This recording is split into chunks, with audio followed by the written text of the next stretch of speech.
লাগাতার বন্ধ করে ওদের আলু পেঁয়াজ কি করে খায় আমরা সেটা দেখিয়ে দেব। শুভেন্দু অধিকারী ভারতের ক্ষমতাসীন রাজনৈতিক দল বিজেপির নেতা। হাসিনার পতনের পর বাংলাদেশে আলু পেঁয়াজ রপ্তানি বন্ধ করে চাপে ফেলার হুমকি দেন তিনি। তবে তার ওই বক্তব্যের পর আলু পেঁয়াজ বিক্রি করতে না পেরে উল্টো চাপে পড়ে ভারতীয় ব্যবসায়ীরা।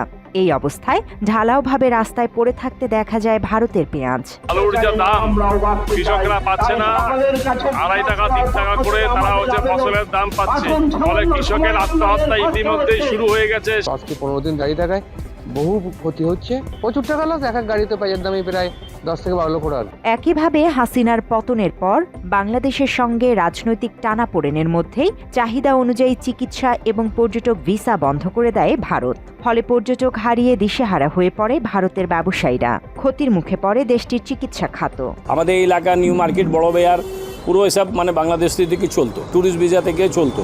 এখন ট্যুরিস্ট ভিসা দিচ্ছে না, আমার খুব কষ্ট হচ্ছে। আমরা এই ঝামেলা যে চলছে বাংলাদেশে, যবে থেকে শেখ হাসিনা গিয়েছে 6 আগস্ট পর থেকে আমাদের ব্যবসা বাণিজ্য সব শেষ। এবার গরু নিয়েও বিপদে পড়েছে ভারত। এবারের ঈদুল আজহা উপলক্ষে ভারত সহ অন্য দেশ থেকে গরু আমদানির ওপর আনুষ্ঠানিক নিষেধাজ্ঞা দিয়েছে অন্তর্বর্তী সরকার। সম্প্রতি মৎস্য ও প্রাণী সম্পদ মন্ত্রণালয়ের উপদেষ্টা ফরিদা আক্তার জানান, কোরবানির জন্য দেশে পর্যাপ্ত পশু থাকায় এবছর আমদানি করা হবে না।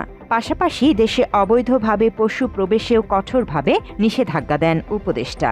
এবছর গবাদি পশু আমদানি করার প্রয়োজন নাই। আমরা একটা পরিষ্কার বলে দিতে চাই যে ওদিক থেকেও কোনো দিক থেকে আমদানি তো হবেই না, এমনকি অবৈধ পথে ঢোকার পথও বন্ধ করে দেয়া। সরকারি হিসাব অনুযায়ী এবছর দেশে কোরবানির পশু প্রস্তুত রয়েছে 1,24,47,000, যা চাহিদার তুলনায় প্রায় 20,68,000 বেশি। সর্বমোট 1,24,47,337টি গবাদি পশুর প্রাপ্যতা আশা করা যাচ্ছে।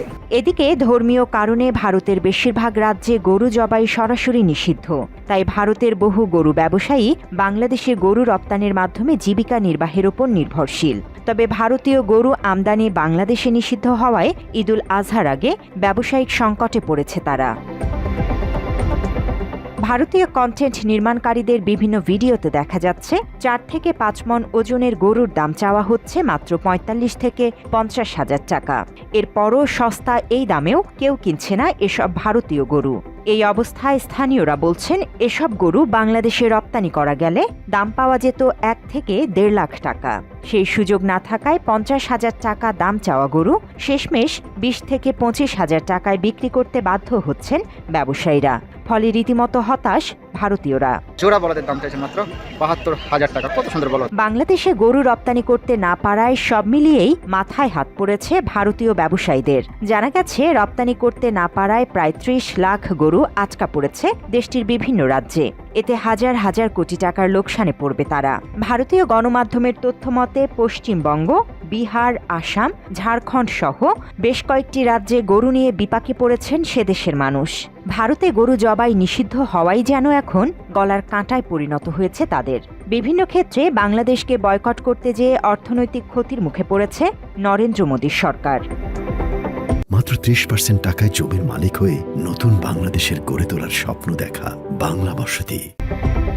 অন্যদিকে বাংলাদেশের গরু কোরবানির এই বিশাল পরিমাণ চাহিদা পূরণ করে বিদেশেও রপ্তানি হচ্ছে এবার। মালয়েশিয়া, ওমান, এমনকি আফ্রিকার সঙ্গেও ইতোমধ্যে গরু রপ্তানির চুক্তি স্বাক্ষর হয়েছে বাংলাদেশের। এই অবস্থায় দেশের নরসিংদী, ফেনী এবং পঞ্চগড়ে দেশীয় গরু উৎপাদনে নেওয়া হচ্ছে বাড়তি যত্ন।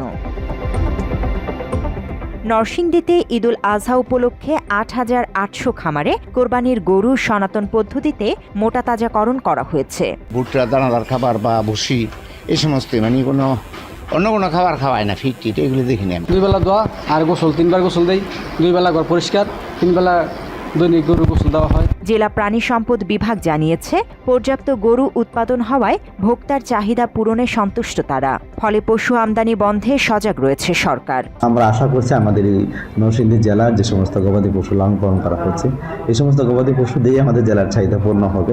ফেনীতেও পর্যাপ্ত গবাদি পশু প্রস্তুত করেছে স্থানীয় খামারিরা। ভারতীয় গরু আসা নিয়ন্ত্রণ করতে পারলে ভালো দাম পাওয়ার আশা তাদের। যদি বাইরে থেকে গরু আসে সেক্ষেত্রে এটা খামারিদের জন্য খুবই ক্ষতিকর, আমাদের বাংলাদেশের জন্য ক্ষতিকর। বিক্রি হলে তো ভালো লাগবে, খামারের গরু বিক্রি হবে, মালিকেরও লাভ হইব, আমাদেরও ভালো হইব। এদিকে খামারিরা যেন ক্ষতিগ্রস্ত না হয় সেজন্য গরুর চোরাচালান থামাতে সীমান্তে রাখা হয়েছে বাড়তি নজরদারি।